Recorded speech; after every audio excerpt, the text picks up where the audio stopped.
Good morning, students.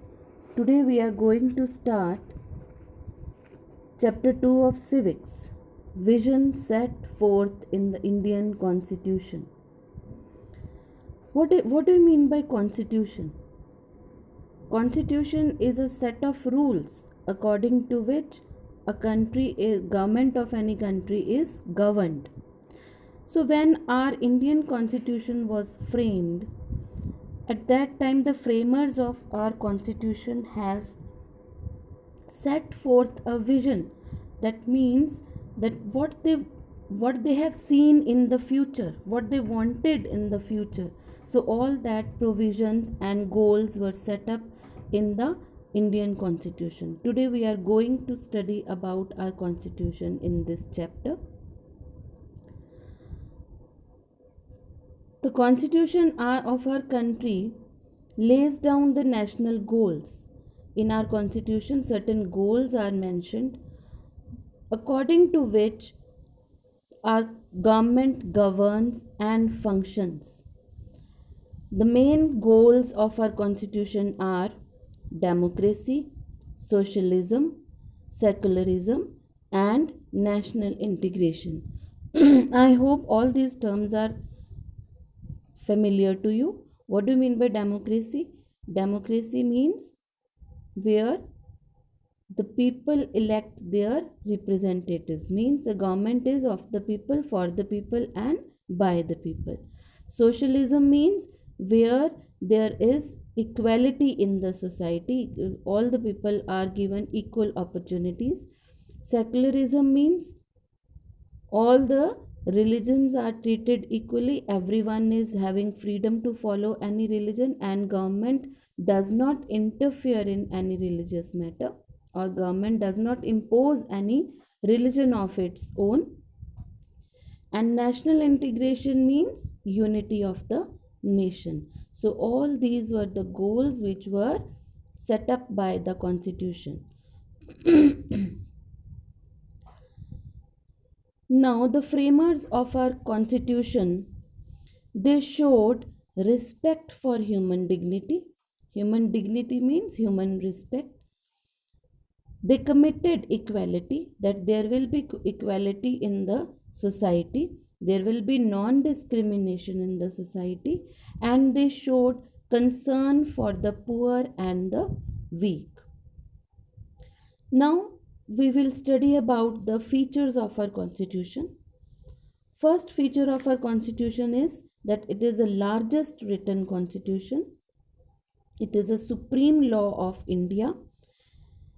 It lays down certain fundamental political principles according to which the government will run. It establishes the structure, that what will be the structure of the government, what will be the procedure to elect the government, what powers and duties will be given to the government. It also lays down the fundamental rights which are given to the citizens, directive principles, and even the duties of the citizens. So all these things, all these principles are laid down in the constitution. It is the largest, bulkiest, and most detailed constitution in the world. It has 448 articles in 25 parts, 12 schedules, and 104 amendments. Students, what do you mean by amendments? Amendments means the changes which are done in the constitution, that are called amendments. Now the constitution of USA, it has 7 articles, and of Canada it has 147 articles, and Australia has 128 articles. So the constitution of India is the largest written constitution in the world. Second feature of our constitution is preamble. Students, when you open your book, when you open the first page of the book, there is index in the book. And what do you come to know from that index? You come to know that which topics are there in the book, at what page number that topic is there, how many chapters are there, You get the summary of the book from the index. In the same way is the preamble. Preamble is a short introduction given in the beginning of our constitution. So what is there in the preamble? What is declared? That India will be a sovereign, socialist, secular, democratic republic. Sovereign means that our nation is supreme and independent, and no outside power can come and control over our country. Word socialism is, it aims at the establishment of an egalitarian society in India. Egalitarian means equal society in India. Directive principles of state policies. This concept was borrowed from the Constitution of Ireland. The aim of this concept is to establish a welfare state in India on the socialistic pattern of society. According to this principle, the government will work for the welfare of the people, and its pattern will be set up on the basis of equality in the society. The preamble of the Indian Constitution promises to all the citizens of India social, economic, and political justice. That everyone will get social justice means, justice means insaf. So they will get justice in the society. No one will treat anyone low or high status people. Economic justice, economic means related to money in the financial condition. That economic justice will also be provided to the people, and political justice will also be provided to the people. Then another promise is liberty of thought, expression, and belief. Every liberty means freedom. Everybody is free to think, express, and believe in whatever that person wants to believe. Then freedom of faith and worship. In whatever religion that any person has faith, he can follow his faith and he can worship any of his god. Equality of status and of opportunity. Everyone will be treated equally in the society, and everyone will get equal opportunities in educational field as well as in the professional field. Then the dignity of the individual and the unity and integrity of the nation. All the individuals will be given dignity, means respect, and there will be unity and integrity of the nation. Third feature of our constitution is federal structure of the government. Federal means when any government has more than two levels. Now in our country, our Indian government has three levels. It is governed at three levels. Which are those three levels? Central government, state government, and local self government. And at the same time, there are three organs of the government: legislature, executive, and judiciary. What do you mean by legislature? Legislature is the law making body of the government. Executive, it implements those laws which are made by the legislature. And judiciary, it upholds the laws and provides justice to the people. So these are the three organs. So don't get confused between levels and organs. Levels are central, state, and local. Organs are legislature, executive, and judiciary. Now these organs are, they function at all the levels. Now central government has its own legislature, own executive, and own judiciary. The same way state government has its legislature, executive, judiciary. Local government has its legislature, executive, judiciary. But their powers vary from each other. Degree of power varies from each other. And the highest degree of power is with the central government, because it makes laws and governs for the whole country. Then the fourth feature of the constitution is parliamentary type of government. In this type of government, people elect their representatives. It is representative in nature.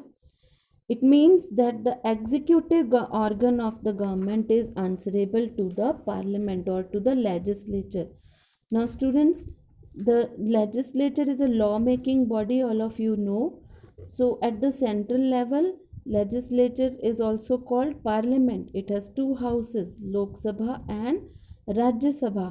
At the state level, legislature has two houses, Vidhan Sabha and Vidhan Parishad. Now, executive government of the organ of the executive organ of the government is answerable to the legislature. Whatever executive does, or whatever plans, or whatever implements, they are answerable to the parliament, to the Lok Sabha and Rajya Sabha. The members of parliament, they are directly elected by the people. Now the members of Lok Sabha, we also call them MLAs, they are elected by the people.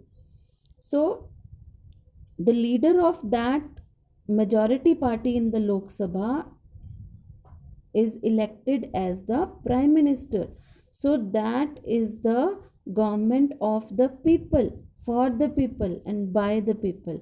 And if anything wrong is planned or implemented by the executive, they are answerable to the parliament. They have to give explanation to the parliament that why this has anything wrong has happened and why it has happened, because that is the government chosen by the people. Then fifth feature is universal adult franchise. Universal adult franchise means in India that every adult citizen, who is adult citizen in India, people who are 18 years of age or more than 18 years of age. So all those adult citizens have the right to vote, no matter what is their race, religion, language, caste, wealth, sex, or level of education. So everyone has an equal right to vote. It does not matter that they belong to which religion, what is their age, what is their sex, so what is their status. It does not matter. So all the persons, all the individuals who are adults, they have the right to vote, and their vote carries equal weight.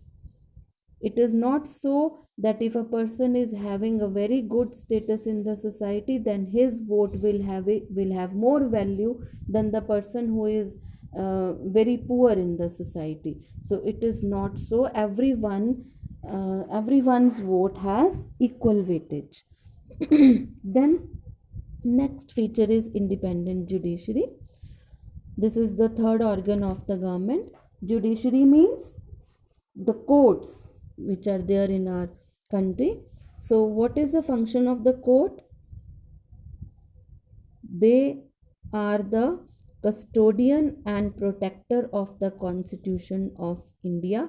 Means our constitution is under the custody of judiciary, and judiciary protects the Constitution of India. It upholds the law, that everyone is following the laws. If anyone is found violating the laws, they are punished by the judiciary.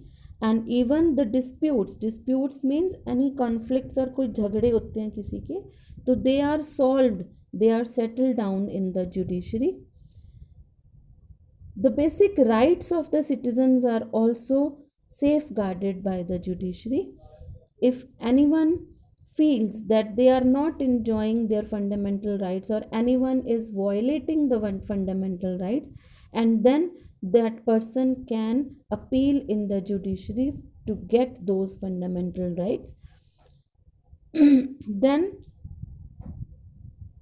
if any new laws or amendments are made in then and if those laws and those amendments are not according to the constitution, then judiciary can object those laws and amendments. I have already told you the meaning of amendments.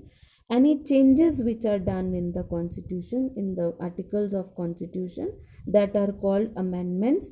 So if judiciary feels that any new laws which are made or any new amendments which are done in the constitution, which are made by the legislature, that are not according to the constitution, then they can object to those laws and amendments. Partly rigid and partly flexible. What do you mean by that? We were just now talking about the amendments in the constitution. Amendments means changes in the constitutions. Now, there are certain provisions in the constitution which can be amended simply by the simple majority in the parliament. Means voting is done in the parliament, and if the majority of the members of parliament are in favor of the amendment, then that amendment is done simply. But that means it is flexible.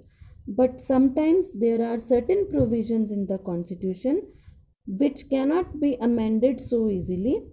They require special majority in the parliament, as well as they also require ratification. Ratification means voting by at least one half of the state legislature also, not only of the parliament. Parliament is the legislature at the central level, and state legislature is at the state level. So here the voting of at least one half of the state legislature is also required for the amendment. So that means it is partly rigid also.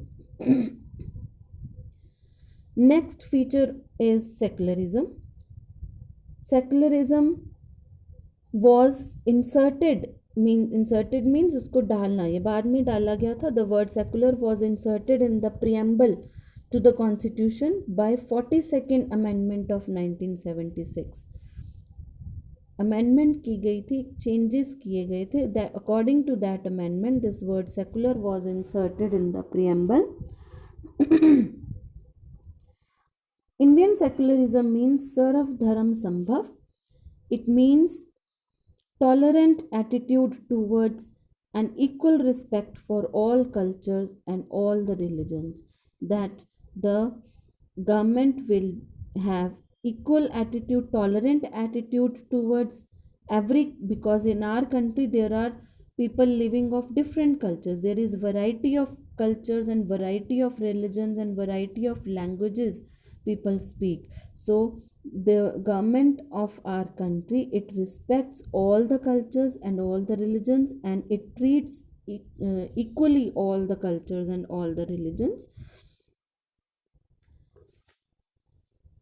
Secularism also means non-interference of religion in the government affairs. So religion has nothing to do with the government affairs, and government also does not impose any religion of its own on the people.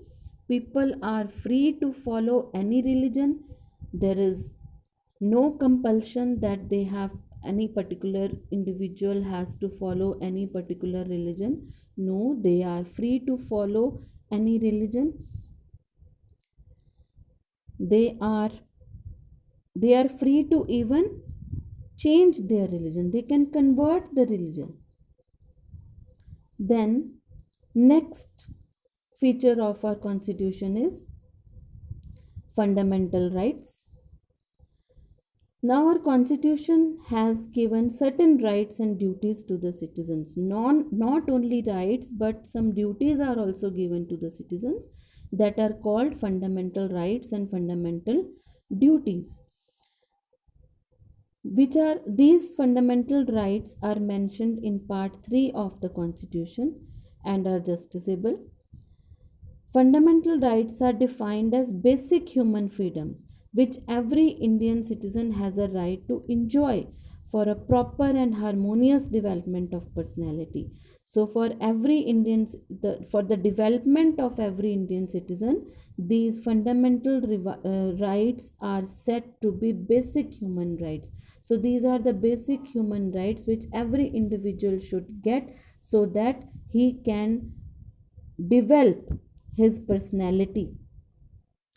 So these rights universally apply to all citizens. All the citizens who are living in India, these rights are applicable to all those citizens, irrespective of race, place of birth, religion, caste, creed, color, or gender.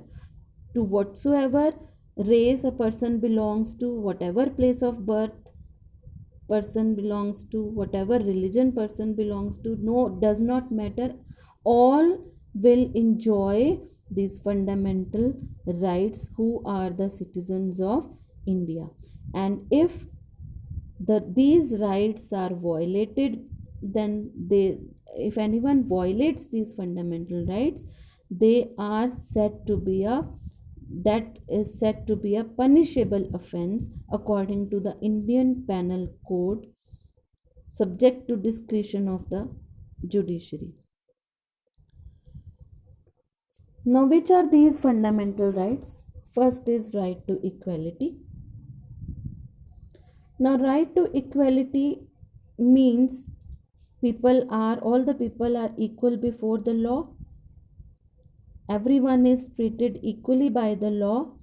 If anyone has done any offense, then the law will not see that the person belongs to which religion or what is the status of that person in the society. That person will be treated equally by the law. There will be no discrimination made by the law on the basis of caste, creed, gender, and class in the country.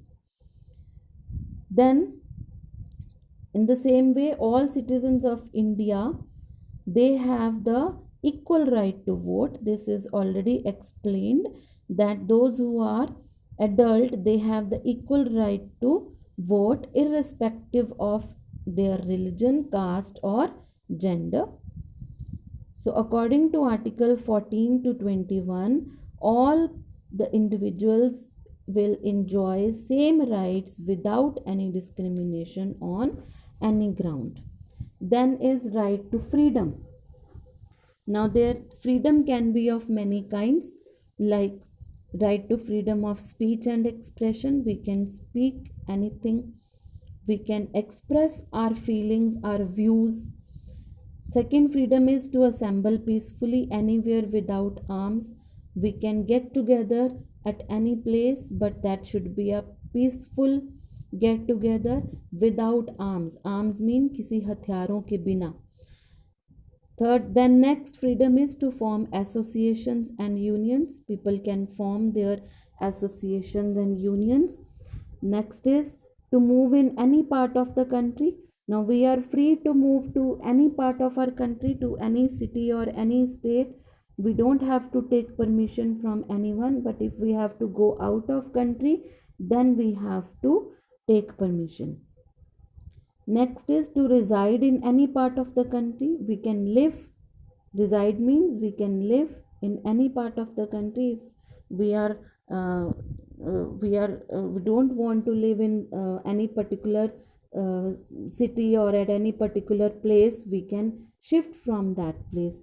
We have that freedom. Then next freedom is that we can take up any occupation, trade and business. कोई भी काम, कोई भी occupation हम कर सकते हैं in any part of Indian territory. And right to education. We have the right to take education in any part of the Indian territories. So these all freedoms are given by the Indian Constitution to the citizens of India. Next is right against exploitation. Exploitation means when somebody misuses anyone. So that is, or they misuse their power, you can say. So that exploitation cannot be done with the children who are below 14 years of age. They should not be allowed to work in factories and mines where there is a life risk to those children, and they should people should live a life with dignity. Everyone has a right to live a life with respect, with self respect. Next is right to freedom of religion. That is already explained in the secularism, that India is a secular state, so all the religions are treated equally. Our constitution guarantees both individual and collective freedom of religion through the articles 25 to 28. It guarantees non discrimination on the ground of religion, that there will be no discrimination done on the basis of religion in any field. It does not mean that if a child goes to take admission in any school, and that school will do discrimination with the child on the basis of religion. No. Or a person goes to apply for a job in any of the government officials or government institution, then there also the discrimination cannot be done with him on the basis of religion. All the people who reside in India, they are free to confess, practice and propagate religion. कोई भी religion को वो मान सकते हैं, उसको practice कर सकते हैं और उसको प्रोपगेट कर सकते हैं, मीन्स उसका प्रचार भी कर सकते हैं of their own choice. They have the freedom even to convert to any other religion of their own choice. That is also a fundamental right given by the constitution. Next fundamental right is cultural and educational right. Now we see there is a lot of diversity in India. Diversity means lot of variety in India. Different type of people live in India.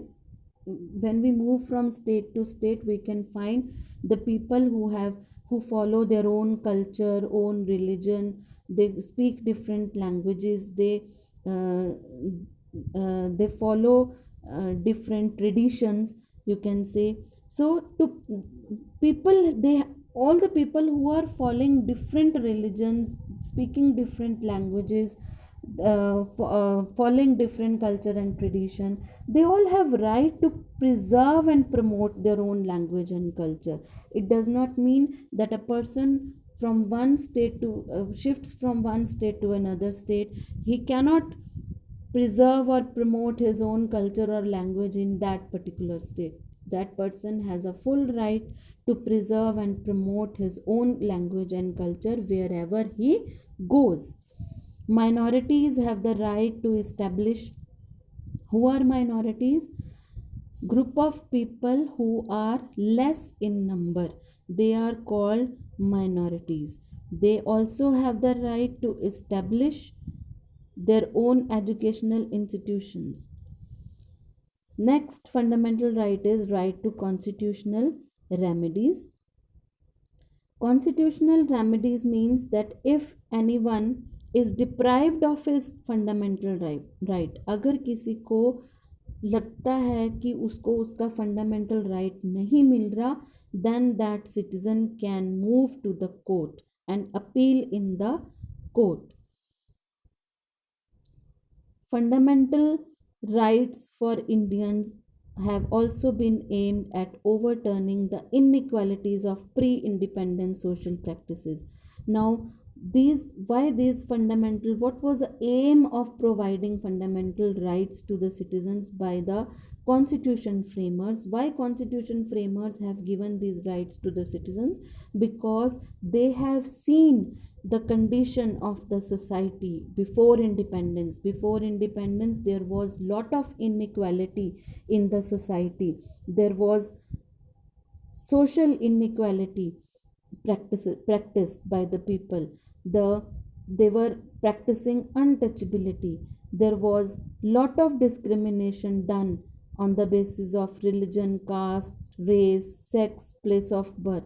So the constitution framers, they wanted to abolish all these inequalities. That is why they provided fundamental rights to the citizens of India in the constitution.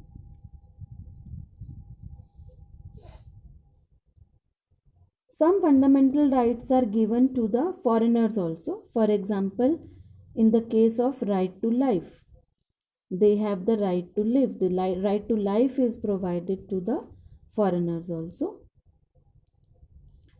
Fundamental rights are subject to reasonable restrictions also. Now, if these rights are given to us, it does not mean that we will misuse them. There are certain restrictions also provided. For example, if we have got the right to freedom of expression or right to freedom of speech, but it does not allow us to abuse anyone.